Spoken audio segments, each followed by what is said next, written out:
Welcome to Turning Hard Times into Good Times. I am your host, Jay Taylor, speaking to you here from New York City on the 10th day of April 2018. Before I talk more about today's show, I'd like to remind you, as I do almost every week, that I am the author of a newsletter called Jay Taylor's Gold, Energy, and Tech Stocks. And you can learn more about that by going to miningstocks.com, or you can call our office to subscribe, 718-457-1426, 718-457-1426, or you can go to miningstocks.com and subscribe directly there. Also like to encourage you to consider subscribing to Chen Lin's excellent newsletter, and you go to chenpicks.com. What is Chen buying? What is Chen selling? Is a newsletter that, it's one that I subscribe to, I receive, and he has lots of really great ideas. Let me just give you an example of one of the things that Chen is looking at very closely now, and one that I have also followed quite closely. That's Sorrento Therapeutics, SRNE, trades in NASDAQ, $6.15 earlier today. They have an innovative ways of treating cancer through adoptive cellular immunotherapy, for both solid and liquid tumors. And this is a company that's gaining a lot of attention from some of the top people in the industry, and it just received some approval for the FDA to start human testing on its CD38 CAR T drug that it's using. It really sort of goes right to the cell in which the cancer is living, and it goes after it directly, and it seems to hold a great deal of promise.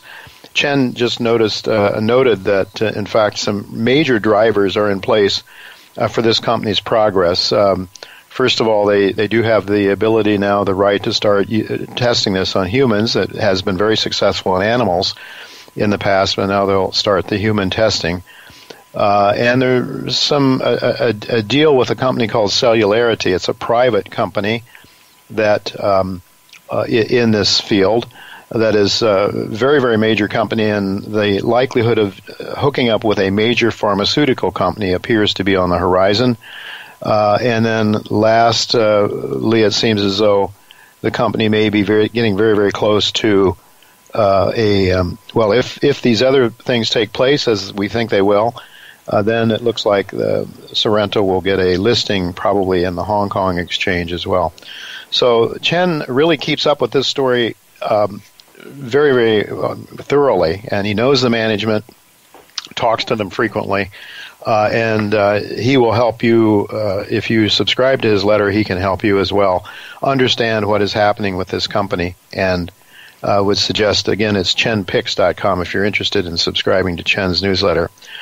I want to thank each of you for listening to this show and making it one of the more popular shows in the Voice America Business Channel, and I want to thank you also for sending your questions, comments, criticisms, and praises along. Feel free to do that. Questions for Taylor@gmail.com. Questions, the number 4, Taylor@gmail.com. I also want to thank our sponsors for making this show economically viable. For today's show, our sponsors are RN Resources, Bonterra Resources, Dynacor Gold Mines, Genesis Metals Corp., Klondike Gold, New Range Gold Corp., Northern Empire, and Novo Resources. And I will be speaking with Ivan Bebek, the executive chairman of RN Resources, after our first commercial break. I've titled today's show, Ron Paul Warns of Tariffs and Rising Economic Storms. The former congressman and presidential candidate, Dr. Ron Paul, will be with me during the second half of today's show, and also Michael Oliver and Ivan Bebek, as I just noted, will be with me as well. President Trump seeks to restore jobs by placing a tariff against imported goods from China. My guest, Ron Paul, during the second half of the hour, he believes that tariffs are not the answer to America's rising economic problems. Rather, he looks to monetary manipulation by the Federal Reserve as the cause for massive trade imbalances and income distribution issues that we're all becoming painfully aware of. What does Dr. Paul think it will take to restore the U.S. economy to the good old days of egalitarian income distribution before the 1970s? And does he continue to believe rising levels of inflation are a threat to the well-being of average Americans? In addition to buying gold and silver, are there other things that can be done that we as individuals can do to protect ourselves from Washington and the Wall Street scavengers? Well, these and several other questions are the issues that I want to ask Dr. Paul about in the second half of today's show. Ivan Bebek, he is the executive chairman of RN Resources, will be with me, as I mentioned, just in a few moments. Actually, RN Resources is managed by Ivan and his partner and others that have had an enormous success in the past, done extremely well in finding viable gold deposits and turning share prices from pennies to many dollars. And it looks like they could be on to another one. In fact, I think it has the best prospects of any of the companies that they've worked with in the past. And so we'll be talking to Ivan right after the first commercial break. But right now, I'm really pleased to tell you that Michael Oliver is with me once again, the most frequent guest on this show. Thanks for joining me again, Michael. Hi, Jay. Good to be back. Always good to have you here, almost weekly. Thank goodness for that. And I want to tell my listeners, as always, it's Oliver MSA, olivermsa.com, to learn more about Michael's work and also to sign up for his letter. Michael, in your weekend missive, you showed quite clearly that the momentum structure for the NASDAQ 100 had definitely broken down. Yet today, we're seeing the NASDAQ on a tear, as generally the equities are up. I'm looking at the Dow Jones is up 469 points at the moment. Yet I don't think that you're buying it, are you? You're not buying that we're on to another happy days again. They're broken now. The NASDAQ was the laggard.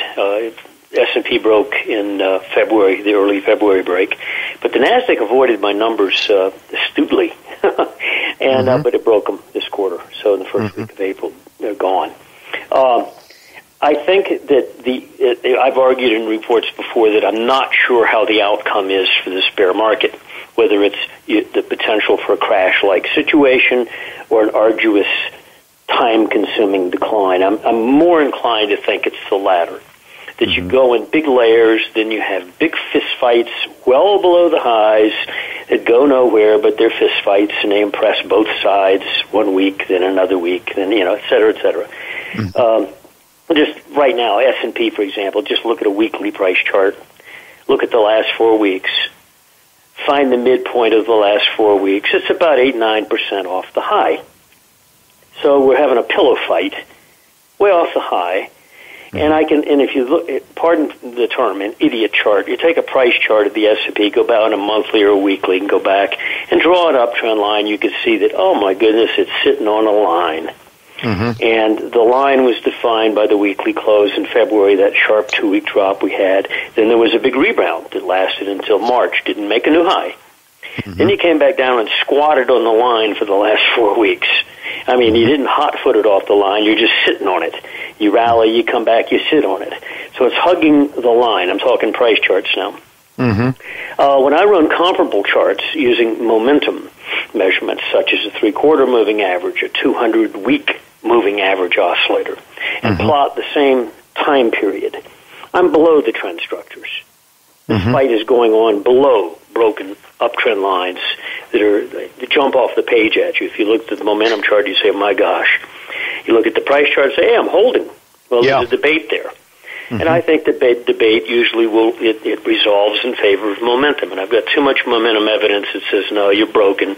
You can have your little fist fights here and waste a month of whatever it's not, you're not going to go back to the highs, I don't think. I think it's over. Then when I look at the other asset categories, again, viewing these asset categories as changing trend direction, and they've been in that process since 2016 in phases. Gold continues to gnaw away at the top end of its range of the last 2 years without breaking down, despite the stock rallies. The dollar can't get a rally going to save its life. It's stuck about a point above its low. It's been stuck in a range for about 8 weeks. It can't get a rally going to save itself. Its major trend is down. T-bonds, interest rates, they should have had a counter-trend rally. They're having one, meaning rates dropping a little bit. But it's a wasted rally. It's going nowhere. It's a 6-point rally. In fact, intraday today, we were 6 weeks ago. Okay, so it's a pathetic rally in a major downtrending market. The area that I'm most focused on early this year was the food commodities, which did not participate in the commodity uprising of 2016 and 17 when oil went up big and gold went up big. The foods didn't, grains in particular. They broke out in January and February by my work, and they ran up a bit, 5-10%, pulled back sharply recently. There was a back to levels that they broke out from, by the way. There was a newsy story that came out with the tariff fight between China and the U.S. The Chinese threatened 25% tariff on soybeans, among other markets. So the soybeans collapsed that day, 50 cents, still above the original breakout points on annual momentum. But within days, they regained the entire thing, and now they're pressing back at the highs again. So in other words, you take these type of news stories that scare everybody. I mean, there was a 1 hour drop of 50 cents in the soybeans, which is a big drop. It's been erased, and you're back pressing at the highs. So the food commodities, which I view as a very important portion of the commodity complex, when they reassert themselves and beat their chests, and people say, my goodness, foods are in a bull trend, there's commodity price inflation in foods, that's going to have a shock effect, particularly on the debt markets. And I think people will start to realize that this is a contagion that's not just oil and gold, it's across the board in commodities. So when I look at all four asset categories, I continue to see progress in the directions that we expect, period. Yeah. But I have to wonder, though, if we start seeing a lot of food inflation, if the Fed might not feel like it has to slam on the brakes and then they'll have a lovely wreck with their stock market then. I can wish them well. Once these things get going early on, it's hard to fight them. They can fight them later on after food markets have gone up for 2 years and are sort of exhausted. And then if they try their metrics, their measures, then it might work. But early on, when the top of the pot blows off, there's so much pressure that their efforts are largely a waste of time. Yeah. Assuming they do anything anyway, because it would threaten the stock market. Yeah. Michael, with a minute or so left here, what about silver? You've commented on gold. I like it. Silver, you like it a lot? I mean, I'm hearing a lot of people, technicians. Silver's behaved differently. It's behaved like the GDX, the gold miners. If you look at a chart, they made a low in 2015 and 16, exploded big time, much bigger than gold on a percent basis. But then they pull back into the middle of that 2-year range, the 2016 low, the 2016 high. They pulled back in the middle all of last year and went to sleep. Literally, just a dull, boring trading range, sideways situation. Gold didn't do that. Gold went back up to its highs and nested below the highs. But silver has some attributes, specifically just above 1720. We've traded today up almost to 1660. 60 cents above the current market. There's some numbers on silver which don't mean too much on price, but to us indicate that the lid's going to come off and the silver's going to reassert itself and then go back up. Probably go to $25 is where our target would be. So, we're within about 60 cents on silver, blowing the lid off this quiet little market, and where you'll see silver reassert itself on a performance basis versus gold. I think it's almost inevitable looking. It's just a matter of when do they do it. All right, and with regard to gold, I think you're looking at some key numbers at this point in time. Of course, those numbers always change over time, but I think you're looking at something like 1350. We need to clear 1350 or something like that. It's a price-based number actually this time. All our momentum stuff, it just says be long. You should have already been long a long time ago in February 2016. But there's a price chart level that will wake up the crowds that look at price charts, and basically that's 1350 monthly close. And we've traded above there in the last 3 or 4 months, but we're glued up there. If you look at a price chart of the gold for the last 4 months, it's like gone dead, quiet, nailed between about 1310 and 1350. Quiet little zone, Break through that, and we could be looking at much higher numbers. I guess you're projecting something as high as 1700 ultimately. I think. My next swing objective, not the end, but just the next. And not the end. Okay. No. All right. Well, Michael, thank you very much for being with us. Always a pleasure to hear your. Thank you, Jay. More than a pleasure, it's a profit-making opportunity hearing your advice. So thank you so much for sharing that with us once again.